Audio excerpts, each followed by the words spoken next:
नमस्कार, बहुत बहुत स्वागत है आप सभी का लोकल न्यूज ऑफ इंडिया में और मैं हूं आपके साथ स्नेहा सिंह राजावत।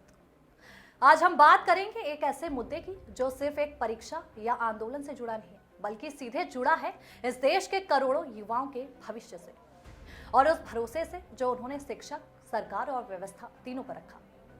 नीतू मैम और अभिनय सर ये सिर्फ कोचिंग टीचर नहीं, ये वो नाम है जिनसे लाखों छात्र जुड़कर अपने सपनों को दिशा देते हैं।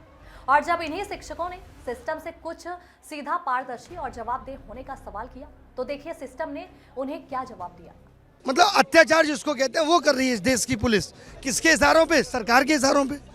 तो वहाँ से इन लोगों ने कुछ टीचर्स बच के यहाँ आ गए और बच्चे सारे कुछ सीजीओ कॉम्प्लेक्स बैठे हुए थे, उनको यहाँ ले आए। सीजीओ कॉम्प्लेक्स वालों ने मीटिंग भी की और मीटिंग में सिर्फ मजाक किया। इतनी मजाक वाली बातें बोली जब हमने कहा, आपको तो पता है इशू कि 24 तारीख वाले पेपर में के सवाल 25 में रिपीट हुए 60-70%। तो वो बोले ये तो अच्छी बात है। हमने कहा कैसे? बोले 24 वाले बच्चे सोचेंगे ये जो आया अब ये कल तो आएगा नहीं, उनके लिए सरप्राइज हो जाएगा। चेयरमैन बोल रहे थे, चेयरमैन के ही जो डायरेक्टर है वो बोल रहे थे। लाठी बसें और घंटों की बंधक जैसी स्थिति।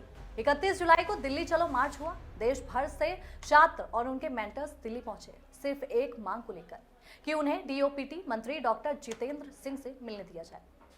लेकिन क्या हुआ? पुलिस ने उन्हें बसों में ठूंस कर 4 घंटे तक शहर में घुमाया। ना बातचीत, ना सुनवाई और ना ही कोई जवाब, सिर्फ टालना और दबाना। यार 4 घंटे से घूम रहे, इतनी उमस, इतना मतलब वॉशरूम तक नहीं जा सकते थे। अब शायद वॉशरूम जा रहे हैं सब लोग एक एक करके, वन बाय वन। ठीक है, पानी भी बच्चे ला के दिए हैं, कुछ खाने के लिए भी बच्चे ही ला के दिए हैं। मेरा तो ब्लड प्रेशर बिल्कुल डाउन हो गया था, बहुत बुरी हालत।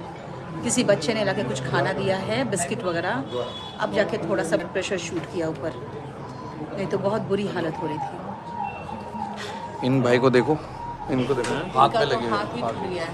नहीं, अंदर पहुंच के थाने में। अब ये पट्टी भी लगा बच्चे ने दिया। सर का बच्चों ने दिया खाना, वो पट्टी को सब कुछ बच्चों ने दिया। हमें तो हेलो? 5-7 घंटे। हाँ, नहीं, बस रिटेन कर लिया। अब सवाल यह है कि डर किस बात का है? क्या कोई छात्र जब अपने हक के लिए खड़ा होता है तो उसे रोकना जरूरी होता है? आज हम आपको उन्हीं छात्रों और शिक्षकों की कहानी बताएंगे जिनकी आवाज को दबाने की कोशिश की गई। राजधानी दिल्ली की सड़कों पर उस दिन एक शांत लेकिन आक्रोशित प्रदर्शन देखने को मिला, जब हजारों छात्र और उनके शिक्षक परीक्षा में पारदर्शिता और जवाबदेही की मांग को लेकर जुट गए। लेकिन इन जायज मांगों का जवाब जो मिला वह बेहद ही चौंकाने वाला था। सन्नाटा, बसों में ठूस कर घुमाया जाना और 4 घंटे की बंधक जैसी स्थिति। इन छात्रों की सिर्फ एक ही अपील थी, सरकार से मुलाकात कर ये पूछना कि जिस परीक्षा एजेंसी को हाई कोर्ट ने चोर कहा, उसे फिर से परीक्षा कराने की जिम्मेदारी कैसे दी गई। छात्रों की पीड़ा उस समय और गहरी हो गई जब उन्होंने परीक्षा केंद्र पर पहुंचकर देखा कि वहां एग्जाम कैंसिल्ड का नोटिस चिपका हुआ है। ये वही छात्र हैं जो हजारों किलोमीटर का सफर तय करके परीक्षा देने पहुंचे थे, लेकिन उन्हें खाली हाथ लौटना पड़ा। अब प्रश्न ये उठता है कि ये कैसा सिस्टम है जो बार बार नाकाम होता है और जब उससे सवाल किया जाता है तो वो जवाब देने की बजाय पुलिस की ताकत से दबाव बनाने लगते हैं।